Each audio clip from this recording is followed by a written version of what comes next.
καλέσει ούτε τον κύριο Ψωμιάδη, ούτε τον κύριο Κουκουβίνο. Και επίσης πρέπει να σας πούμε ότι δεν είμαστε κυνηγοί κεφαλών, αλλά κυνηγάμε την διαδικασία. Αυτό είναι και το θέμα μας. Επομένως, κανένας δεν πρέπει να αισθάνεται ότι μας έχει απέναντί του και ότι είμαστε διώκτες του. Πάμε λοιπόν να δούμε για όσους αυτούς τους λίγους, γιατί είναι αλήθεια ότι πάρα πολλοί παρακολουθήσατε την προηγούμενη εκπομπή μας, πολλοί κόσμος. Για όσους δεν την παρακολούθησαν, να δούμε τι διαδραματίστηκε κατά τη διάρκεια της εκπομπής Ζούγκλα της περασμένης Πέμπτης. Όλοι συμφώνησαν σε ένα πολύ συγκεκριμένο δεδομένο, ότι ο νομάρχης Θεσσαλονίκης, Παναγιώτης Ψωμιάδης, γνώριζε από το 2005 για τα οικόπεδα που παραχωρήθηκαν στη Μονή Βατοπεδίου. Ο κύριος Ψωμιάδης, όταν μίλησε μαζί μας, είπε ότι εγώ το αντελήφθη το 2005, αλλά το κατάλαβα το 2007. Και αυτό δημιούργησε έτσι επέφερε κάποιους γέλοτες εδώ στο στούντιο. Έχει ενδιαφέρον όμως.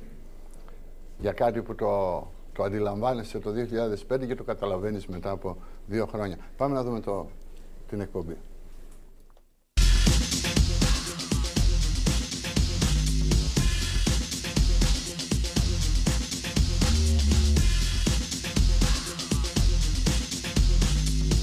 Θέλετε να τα ακούσετε τώρα?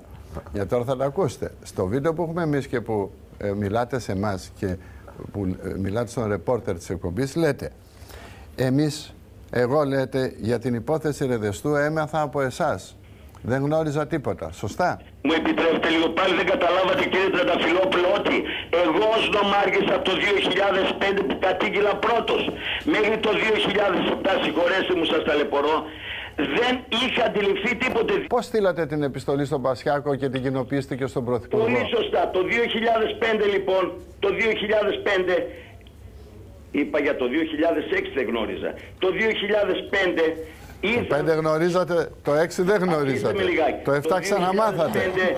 Μυστήριο είναι αυτό. Το 2005 ήρθαν δήμαρχοι. Αφήστε τώρα, αυτά είναι εξυπνάδες που δεν περνάνε. Τι εξυπνάδες? Εξυπνάδες τα λέτε εσείς αυτά.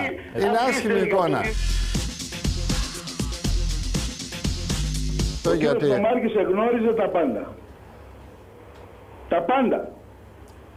Όταν λέμε τα πάντα, τα πάντα. Από το 2005 που λέει ότι απέστειλε την επιστολή, πώς αποδεικνύεται? Έφτασε στα χέρια του Κωνσταντίνου Καραμαλή, του Κώστα του Καραμαλή, αυτό δεν το ξέρω εγώ. Βάσει ποιων στοιχείων λέτε ότι ο νομάρχης γνώριζε τα πάντα? Βάσει των στοιχείων ότι εφόσον λέει ότι γνώριζε το 5, ομολογεί την ενοχή του. Ο κύριος Μπίκος ήταν αυτός που ενώπιον 10 κατοίκων της Ρεδεστού, ο αντινομάρχης, είπε ξεχάστε τα οικόπεδα. Αυτά δεν υπάρχουν. Τα πήρε η Μονή Βατοπεδίου. Τελειώσαμε.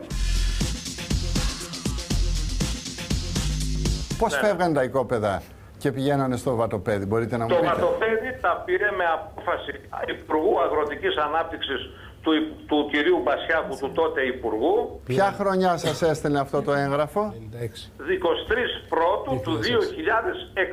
Μάλιστα. Πώς έλεγε τώρα ο κύριος Ψωμιάδης, ο νομάρχης, στον δήμαρχο, τον τότε δήμαρχο που ήταν και γαλάζιος Μίκρας, ότι εμείς δεν ξέρουμε τίποτα για το θέμα? Εγώ δεν θα απαντήσω εξ ονόματος του κύριου Ψωμιάδη. Αυτά λοιπόν που είπατε για τον νομάρχη, τον κύριο Ψωμιάδη, ότι ενεφανίστη το 2006 να μην γνωρίζει τίποτα για την ταμπακέρα, ενώ είχε στείλει ήδη μια επιστολή στον Πρωθυπουργό. Σε σχέση με αυτά που λέει ο κύριος Μπίκος τώρα, πόσο σας ικανοποιούν? Με εκπλήσουν, διότι ακούω ότι είχαν και έγγραφα από το Υπουργείο Αγροτικής Ανάπτυξης. Εγώ στον κύριο Ψωμιάδη ποτέ δεν πήγα μόνος μου, κύριε Τριανταφυλόπουλε. Πήγα με τη δημοτική μου ομάδα και με το μεγαλύτερο μέρος των δημοτικών συμβούλων. Και τις 2 φορές επικαλέστηκε ότι δεν γνωρίζει τίποτε. Κύριε Τριανταφυλόπουλε, βέβαια γνώριζε, διότι έχω αλληλογραφία που την κατέθεσα σήμερα στο Νομαρχιακό Συμβούλιο και την έχουν καταθέσει πάλι πολύ. Από όλο το 2006 έχει επιστολές από τον κύριο Μπασιάκο, από την κυρία Μαντέλη, αν δεν κάνω λάθος το όνομά της, που το λέει και τι θα κάνει. Πώς θα διευκολύνει. Εδώ είμαστε.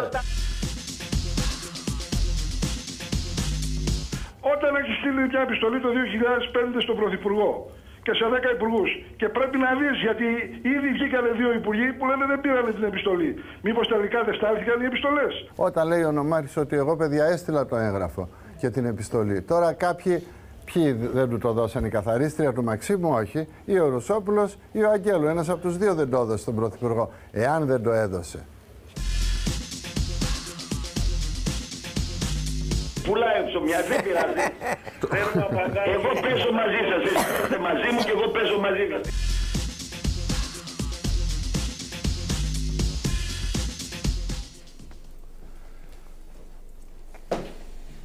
Πρέπει να πούμε ότι ο κύριος Πανέρης, ο πρώην δήμαρχος Μίκρας, είναι ένας στέλεχος της Νέας Δημοκρατίας, η ιστορία στην πλάτη του.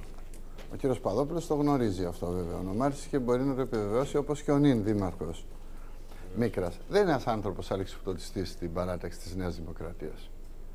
Επομένως δεν μπορεί να είναι και ύποπτος ο ρόλος του. Και είναι και ένας άνθρωπος τον οποίο εγώ θέλω να τιμήσω δημόσια, όχι διότι κατηγόρησε τον Ψωμιάδη, προς Θεού. Τον συμπαθέστατο Ψωμιάδη, διότι εκπομπή χωρίς Ψωμιάδη δεν υπάρχει στην Ελλάδα. Είναι σαν τη σκορδαλιά με το σκόρδο, έτσι. Αλλά είναι άλλο τόσο αλήθεια ότι ο κύριος Ψωμιάδης είχε δείξει μια επιθετικότητα τον τελευταίο καιρό που ό,τι και να προσπαθούσαν να του προσάψουν έβγαινε λάδι. Ήρθατε εσείς λοιπόν και του ρίξατε μία στο κεφάλι από τον ίδιο το χώρο του και αισθάνθηκα ότι μούδιασε στην τελευταία εκπομπή από αυτό το χτύπημα, το οποίο δεν ήταν κάτω από τη ζώνη. Προήλθε από την απόλυτη ειλικρίνειά σας που σας τιμάει και τιμάει και την παραταξή σας στη Νέα Δημοκρατία, η δική σας ειλικρίνεια. Διότι ο κόσμος τον τελευταίο καιρό, και αυτό είναι αλήθεια, διαμαρτύρεται για την έλλειψη θάρρος και ειλικρίνειας. Πάντως ο κύριος Ψωμιάδης αύριο θα πρέπει να δείξει και θάρρος και ειλικρίνεια, γιατί καλείται στην Εξεταστική Επιτροπή 10 το πρωί και βεβαίως θα απαντήσει σε όλα αυτά τα ερωτήματα που τέθηκαν στο βίντεο πριν από λίγο και που θέτουμε όλοι εμείς δηλαδή. Γιατί έστειλε μια επιστολή καταπέλτη στον Πρωθυπουργό, γιατί 5 μήνες αργότερα ανταυτού την ανέρεση και υπέγραψε υπέρ της παραχώρησης και γιατί αργότερα διαμαρτύρεται ή ότι δεν ξέρει τίποτα και βεβαίως και γιατί σε μια σύσκεψη, ο κύριος Πανέρης είναι εδώ και βεβαίως θα μας το πει και το έχει πει, σε μια σύσκεψη νεοδημοκρατών αρχόντων τοπικής αυτοδιοίκησης, τους είπε το θέμα μην το κινήσετε γιατί έχουμε εκλογές και μπορεί να μας βλάψει. Συγγνώμη, και εσείς τι Ένα λεπτό παρακαλώ. Θα μας βλάψει όχι. Έχουμε εκλογές και θα το μεταθέσουμε μετά τις εκλογές. Καλά, άρα τι εννοούσε δηλαδή. Και σαφής. Το αν θα μας βλάψει όχι, να μην παίζουμε τις λέξεις. Ότι θα μας ωφελήσει. Δεν ξέρω τι εννοούσε ο κύριος Ψωμιάδης. Εγώ ξέρω ότι όταν τον επισκεφθήκαμε με την δημοτική μου ομάδα τις παραμονές των εκλογών, μας είπε το μεταθέτουμε για μετά τις εκλογές. Βεβαίως οι πληροφορίες τότε ήταν πολύ συγκεκριμένες και διάφορες.